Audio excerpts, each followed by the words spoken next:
Thomas Allen Malm, and I want to talk to you a little bit about the United States Postal Service from my platform as a candidate for the American Postal Workers Union.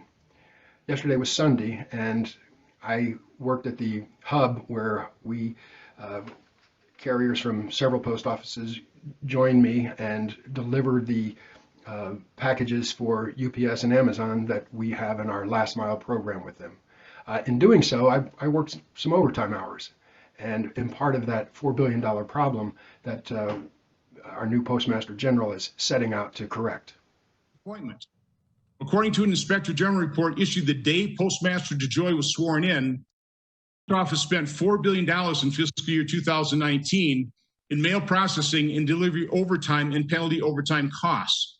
Those overtime costs represent 45% of the postal system's $8.8 billion loss for last year. The day I was sworn in, I received a report from the OIG that spoke about the things that you were talking about: late deliveries, late dispatch, extra trips, and all the time and costs associated around this that approximated $4 billion. We were faced. Now, it's understandable that this would be the impression, but it's people like me, the part-time flexible clerks, and the even more entry-level clerks called postal support employees, PSEs, that put in most of this overtime. We work instead of regular employees who earn higher wages and deeper benefits. Now, I wrote to all of the postal influencers. I sent them a document that I created last February to talk about a lot of the logical fallacies upon which decisions are being made for the post office. And I reminded them that the $4 billion in overtime was actually at least $2.5 billion in net savings. My document said in the decade from 2010 to 2019, the Postal Service manpower was reduced by 86,974 career employees through early retirement offers, natural employee attrition, and the automation of many job functions. Considering the typical wages that are currently earned by career postal employees, and acknowledging that the total cost for each is 1.25 to 1.4 times their wages earned, the net savings of reduced manpower is conservatively estimated to be $6.5 billion a year.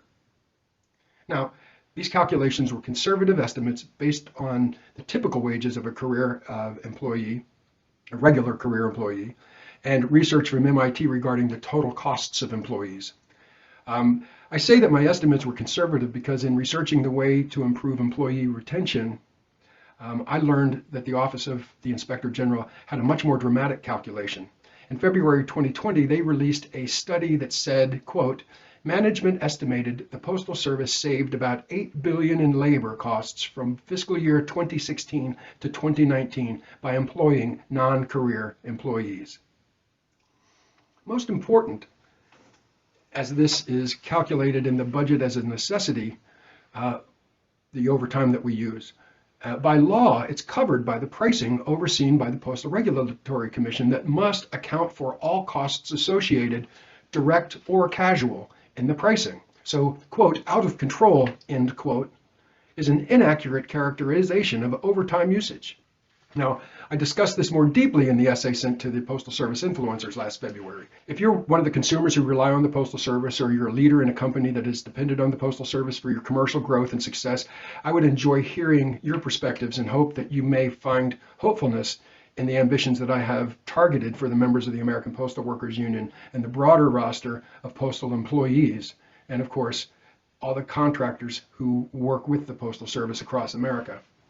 After a career so very different from my role as a part-time flexible clerk for the United States Postal Service, where today I'm assigned to a small post office that serves rural Pennsylvania, the motivation and the message and the things I offer to help the Postal Service extend to the quality of life in the community where you live and the country we all love.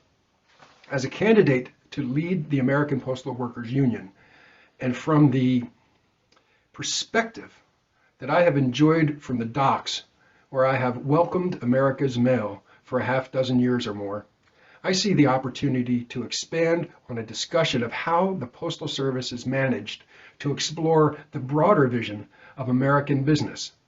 By exploring discussions that have been recorded at our nation's capital, we have a chance to expose our political ensnarement for what it is, and to imagine a new vision for the rising leaders of America's future. Mostly, I hope to show that there is a way to be something different and to demonstrate the proven way to make it happen.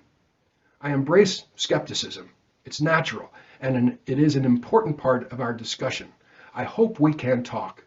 I'm Thomas Allen Malm, and I'm running for the presidency of the American Postal Workers Union. But mostly, I just hope we can talk and forge a new path for a truly stable postal system.